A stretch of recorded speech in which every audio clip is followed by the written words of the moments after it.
Bonjour tout le monde, il sera question dans cette vidéo de ma vie de chat, Nine Lives en version originale, réalisée par Barry Sonnenfeld, qui est un réalisateur assez connu. Il a fait la plupart des Men in Black, voire les trois me semble-t-il. La famille Adams 1 et 2, Wild Wild West, si vous aimez Wild Wild West, moi j'aime bien. Il revient donc avec cette histoire assez basique, l'histoire de Tom Brand, un patron d'entreprise qui voue toute sa vie à son travail et quelque part à un culte de la personnalité, et en délaisse du coup sa famille et ses proches. Pour l'anniversaire de sa fille, il doit lui offrir un chat. Il est redirigé un peu par un jeu du destin et du hasard, mais un peu vers une animalerie particulière qui est tenue par Félix, joué par Christopher Walken. Tom Brand est joué par Kevin Spacey. Le casting est la chose qui m'étonne le plus dans ce film. Qui va lui offrir un chat. Tom va par la suite avoir un accident, entre guillemets, je vous laisse voir le film pour voir en gros de quoi ça parle, et va se réincarner dans le corps de Mr. Fuzzy Pants, qui est donc le chat qu'il avait acheté pour sa fille. Et pendant que lui, alors il s'est pas réincarné parce qu'il est mort, mais tant que lui est dans le coma, son esprit est dans le corps du chat, et tant qu'il n'a pas réussi à prouver sa valeur et prouver qu'il tient à sa famille, il n'aura pas le droit de retourner dans son corps. Il a un temps limité pour y retourner. Au bout d'un certain temps, son corps finira par mourir de mort naturelle et il pourra plus se réincarner. Il sera bloqué dans le corps du chat. Qui est un scénario ultra basique, pas spécifiquement sur les chats, mais si vous connaissez un petit peu ces films, si vous regardez un peu des films de Noël, c'est l'histoire de tous les films de Noël américains, basés sur, me semble-t-il, le Noël de Scrooge, qui est donc ce mec qui déteste Noël, et il a le fantôme du Noël passé, du Noël présent, du Noël futur, qui viennent lui dire que il faut qu'il soit plus gentil avec les gens et plus gentil avec les autres, et que c'est ça l'esprit de Noël, etc. C'est né à la base avec Scrooge, entre guillemets, parce que c'est peut-être aussi dans Scrooge une adaptation d'autre chose, mais en tout cas, c'est un peu ça qui a fait la base de ce genre de scénario aux États-Unis, parce que c'est quelque chose qui marche bien là-bas. Et c'est un scénario qu'on met souvent avec une variation. Alors c'est plus à Noël, c'est dans un autre contexte, et là en particulier c'est dans le contexte du chat. Donc t'es emprisonné dans le corps du chat, et tant que tu n'as pas réussi à ta mission, tu ne peux pas sortir du corps du chat. Ça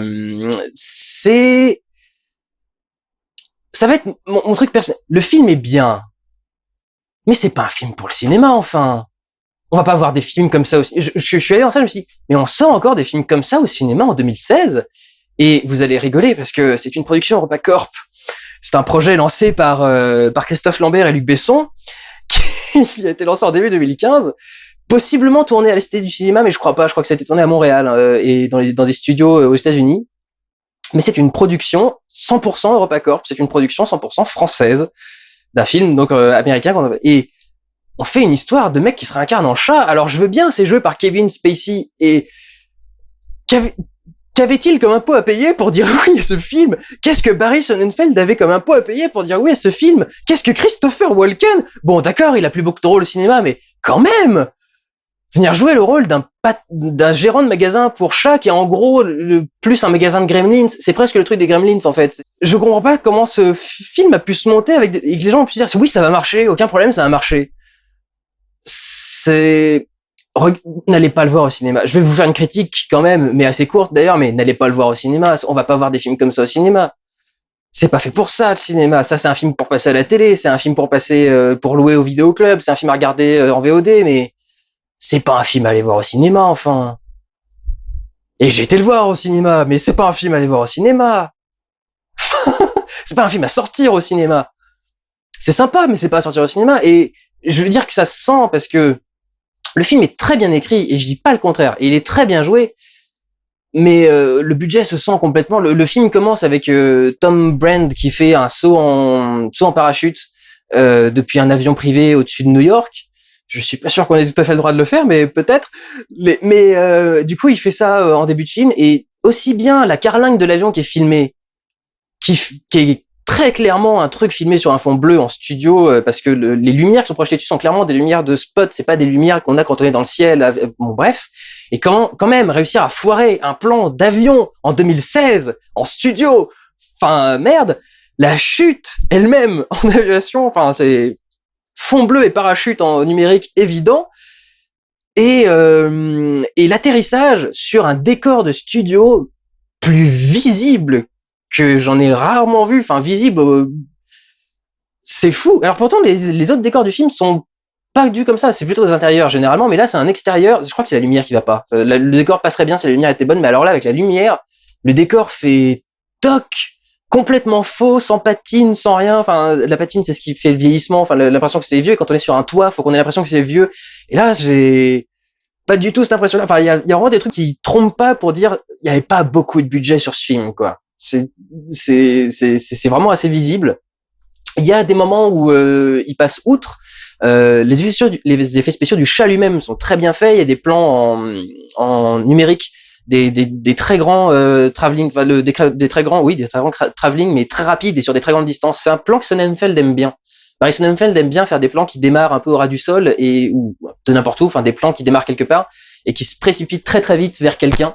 Il y avait beaucoup ça dans Men in Black, il y avait beaucoup ça dans ses autres films. Et par exemple, une toute petite astuce, absolument stupide parce que c'est juste foutre un chat à 3 positions différentes. Mais quand Tom Brand arrive vers le magasin de Félix, ils arrivent à créer une atmosphère un peu étrange, un peu mystique, en clonant les chats. Ce qui passe super bien parce que je crois que les plans sont pas fixes, c'est des plans qui bougent. Et donc on se rend pas compte naturellement qu'ils sont truqués, mais c'est un trucage tout bête, hein. C'est juste que la caméra fait le même mouvement plusieurs fois et en mettant le chat devant. Mais le fait d'avoir 3 fois le même chat à l'écran, t'en es pas sûr tout de suite, parce que les animaux ont souvent des trucs qui se ressemblent, des pelages qui se ressemblent, donc tu te dis, oh non, ça doit pas être le même, et puis au bout d'un moment, tu te dis, mais attends, mais c'était les 3 mêmes chats, et le plan est coupé. Et ça, par exemple, ça marche bien. Il y a malgré un petit budget, ça marche bien. Après, le budget ne se sent pas pour le reste du film, parce que presque tout le film est tourné en intérieur, donc c'est juste quelques plans où le film essaye d'en faire plus que son budget ne lui permet. Et là, ça se voit. Sauter d'un avion, arriver sur le toit, là, ça s'est vu. Tourner au sol dans les rues de New York, tourner à l'intérieur dans des intérieurs d'appartements, etc. Là, ça se voit pas du tout. Le film a pas du tout l'air cheap quand il est à l'intérieur. En extérieur, moins sûr. En intérieur, les découvertes numériques sont parfois un tout petit peu trop propres. Il y a des trucs qui vont pas aussi au niveau des découvertes. Il y a un petit défaut à ce niveau-là, au niveau de la réalisation. Mais en dehors de ça, ça va, c'est quand même plutôt propre. Et puis, bien sûr, le reste, c'est le chat. Le film est basé sur le culte du chat. Tout le générique, c'est les vidéos de chats. Et Kevin Spacey qui donne son avis sur les chats. Et tout ce qui entoure l'humour du film et le chat sont bien faits. La réalisation avec le chat est bien faite. Il y a un plan qui m'a terrorisé, qui était dans la bande-annonce. Il y avait le chat qui était accroché à un moment, le chat est accroché à un truc en métal. Et le plan de la bande-annonce le mettait, donc il avait la tête au-dessus du truc, et le plan de la bande-annonce le mettait en train de faire des tractions. Et pour faire des tractions, ils avaient juste rembobiné l'image, et ils faisaient juste faire marche arrière, marche avant, marche arrière, marche avant. C'était le truc le plus cheap que j'ai vu du monde. J'ai vu ça, j'ai fait, mon Dieu, mais ça va être une grosse daube. Cet effet n'est pas du tout dans le film. En fait, c'est un faux sketch qu'ils ont mis dans la bande-annonce. Heureusement, mais ils auraient pas dû le mettre dans la bande-annonce parce que je pense qu'elle a fait une mauvaise pub pour le truc. Après, pour le reste, c'est l'humour est assez bien fait. L'humour repose principalement sur le fait que ce soit un chat avec un comportement d'humain. Et c'est là-dessus que se fait tout l'humour, évidemment. Donc ça marche plutôt bien. Ils ont réussi à trouver des idées un peu intéressantes. Et ils sont assez libres du coup avec le chat parce qu'ils ne font pas juste rester dans la maison toute la journée. Ils ont aussi une doublure numérique pour le chat qui est plutôt bien réalisée et à qui ils peuvent faire des sketchs plus élaborés, des trucs plus compliqués. Et il y a plein d'idées assez sympas, quoi. Tout le début quand il arrive chez lui, qu'il commence à essayer de parler à ses proches, c'est plutôt bien fait. Donc le film est intéressant. C'est très gentillet. C'est très gentillet et c'est plein de bons sentiments et c'est un peu bon enfant, un peu candide même par moment, mais c'est pas désagréable. Juste, effectivement, pourquoi sortir ça au cinéma? Vous vous attendez vraiment à faire un retour sur investissement là-dessus, et le pire, c'est que le budget est pas disponible sur Internet, ce qui est souvent mauvais signe. Ça veut souvent dire qu'ils ont mis beaucoup plus d'argent que qu'ils auraient dû, ou pas assez, l'un ou l'autre. Mais enfin, il y a un petit souci quand même avec ce film. Ça mérite pas d'une sortie sur écran, et ça méritait peut-être un peu plus d'attention au niveau budget. Pour au moins 2-3 scènes, ils auraient pu rajouter peut-être 5-10 millions de plus juste pour les faire à peu près correctement et pas avec des reproductions toutes pourries. Et vraiment, ce qui m'étonne, c'est le casting. Jennifer Gardner, je crois que c'est elle qui joue la mère, qui est vraiment, je la trouvais très très très très bonne et très convaincante. Elle a un potentiel comique que je lui imaginais pas. Je l'ai pas vu dans beaucoup de rôles, Jennifer Gardner, et du coup c'est vrai qu'elle marche très très bien et vraiment le film marche. Je dis pas, c'est pas ce que j'essaie pas de dire que le film marche pas. Je dis juste que c'est tellement basique comme scénario. Il y a déjà des accusations de plagiat sur Internet parce que c'est trop basique.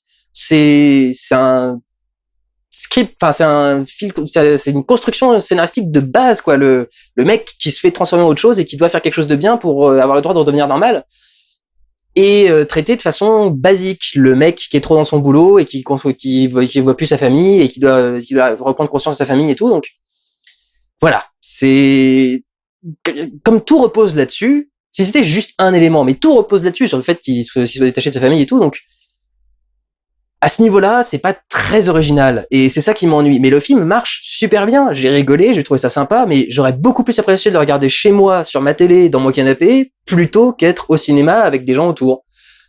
Je trouve pas que ce soit un film qui mérite d'être sur un énorme écran avec plein de public et plein de salles. Il y a sans doute des trucs plus intéressants à mettre sur un écran. Voilà. Sans dire encore une fois, et je vais vraiment le répéter 10 000 fois, parce que vraiment, je dis pas du tout que c'est une merde. J'ai bien aimé ce film. Je peux pas dire que je l'ai beaucoup aimé, parce que j'en ai déjà vu trop comme ça, mais je l'ai bien aimé. Et juste, je vous conseille pas d'aller voir en salle. Attendez 3-4 mois pour le voir. Allez pas le voir tout de suite. C'est pas très utile. Voilà. Donc, je vous encourage à voir Ma vie de chat plus tard. Prenez soin de vous, allez voir des films. Ciao.